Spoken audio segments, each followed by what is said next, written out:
जय श्री राधे।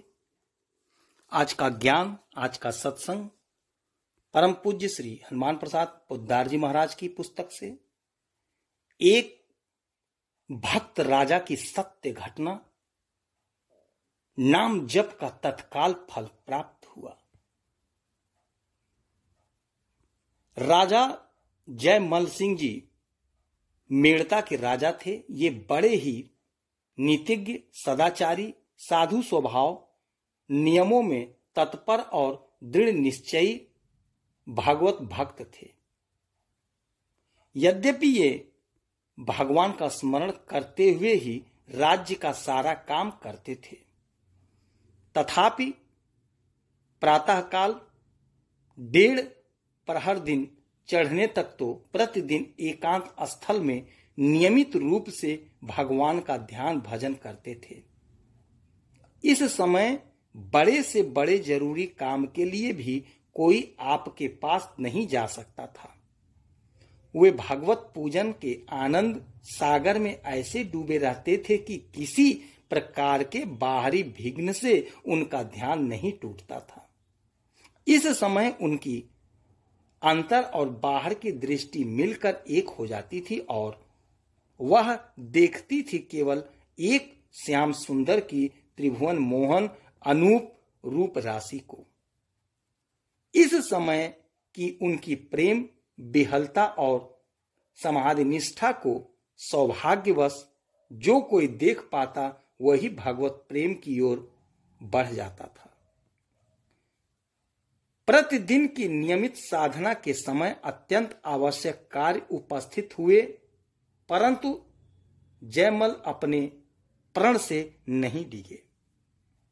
जयमल सिंह जी इस प्रण की बात चारों ओर फैल गई।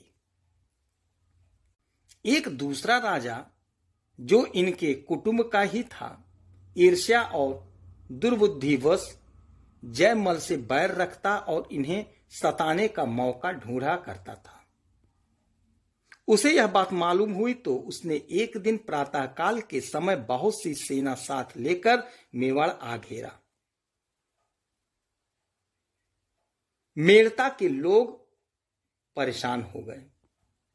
लोगों ने आकर राजा को सूचना देना चाहा, किंतु राजा का कड़ा हुक्म था कि उसकी आज्ञा बिना किसी से युद्ध आदि न किया जाए। अतएव दीवान ने आकर महलों में खबर दी, परंतु राजा जयमल के पास तो उस समय कोई जा ही नहीं सकता था। आखिर राजमाता से नहीं रहा गया। राजनाश की आशंका से राजमाता साहस करके पुत्र के पास उनकी कोठरी में गई। उसने जाकर देखा जयमल समाधि निष्ठ बैठे हैं। वह ज्ञान बिल्कुल नहीं है। नेत्रों से प्रेमाश्रु बह रहे हैं। बीच बीच में अनुपम आनंद की हंसी हंस देते हैं। उनके मुखमंडल पर एक अपूर्व ज्योति फैल रही है। माता एक बार तो रुक गई, परंतु पुत्र के अनिष्ट की संभावना से उसने कहा, बेटा, शत्रु ने चढ़ाई कर दी, कुछ उपाय करना चाहिए। जयमल का चित्त तो भगवान की रूप छटा में निरुद्ध था। उसको कुछ भी सुनाई नहीं दिया। तब 3-4 बार पुकारने पर भी कोई उत्तर नहीं मिला। तब माता ने हाथ से जयमल के शरीर को हिलाया। ध्यान छूटने से जयमल ने आश्चर्यचकित हो नेत्र खोले। मन में बड़ा क्षोभ हुआ, परंतु सामने माता को देख करके तुरंत ही भाव बदल गया और उन्होंने माता को प्रणाम किया। माता ने शत्रु के आक्रमण का समाचार सुना दिया, परंतु जयमल को इस समय भागवत चर्चा के सिवा दूसरी बात सुनने का अवसर ही नहीं था। उन्होंने चाहा कि माता को नम्रता से समझा दूं, लेकिन उनकी वृत्तियां तो भगवान रूप की ओर प्रबल वेग से खींची जा रही थी। समझावे कौन? जयमल कुछ भी बोल नहीं पाए और उनकी समाधि होने लगी। माता ने फिर कहा। तब परम विश्वासी भक्त जयमल जी के मुख से केवल इतने शब्द निकले, भगवान सब कल्याण ही करते हैं, भगवान सब कल्याण ही करते हैं। तदंतर उनकी आंखें मुद गई। वह फिर सुख दुख हानि लाभ और जय पराजय की भावना से बहुत परे के पार चले गए।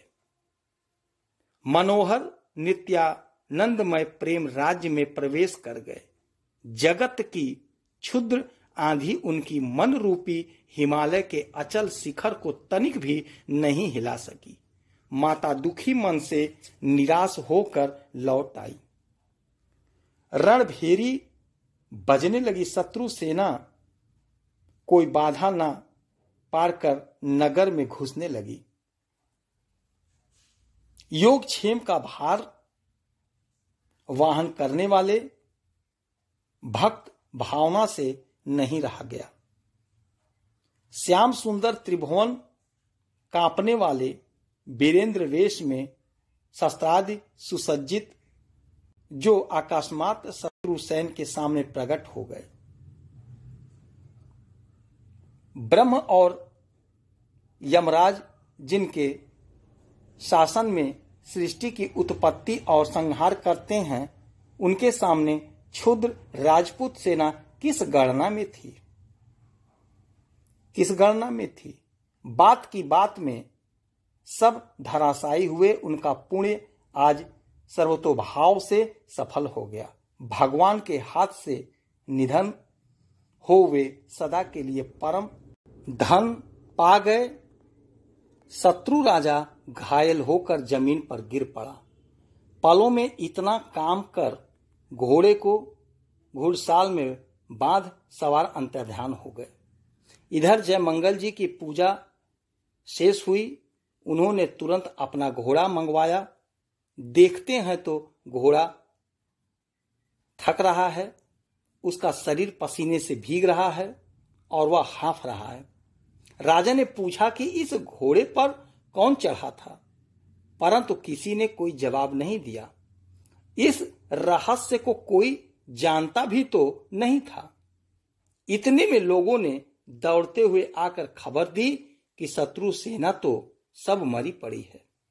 राजा को बड़ा आश्चर्य हुआ। वह घोड़े की बात भूलकर तुरंत नगर के बाहर पहुंचे। देखते हैं लाशों का ढेर लगा है और विपक्षी राजा घायल हो पड़े हैं। जयमल उसके पास गए और प्रेम भाव से जय श्री कृष्णा करने के बाद उनसे युद्ध का विवरण पूछने लगे। उसने हाथ जोड़कर कहा, महाराज, आपके यहां अनूप रूप शिरोमणि श्याम मूर्ति महावीर कौन है? उन्होंने अकेले ही मेरी सारी सेना का संहार कर डाला और मुझको भी घायल करके गिरा दिया। आहा, कैसा अनोखा उनका रूप है। जब से मैंने उस नौजवान त्रिभुवन मनमोहन को देखा है, मेरा चित्त उन्हें फिर से देखने के लिए व्याकुल हो रहा है। जयमल अब समझे कि यह सारी मेरे प्रभु की लीला है।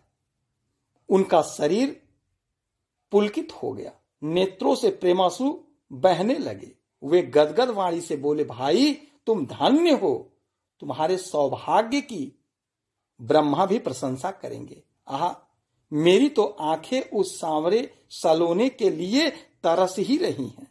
तुम धन्य हो जो सहज ही में उनका दर्शन पा गए। अब उसका सारा बैर भाव जाता रहा। जयमल ने बड़े सम्मान और आराम से साथ उसे अपने घर पहुंचा दिया। वहां पहुंचकर वह भी सपरिवार भगवान का परम भक्त हो गया। बोलो भक्त और उनके भगवान की जय। जय श्री राधे।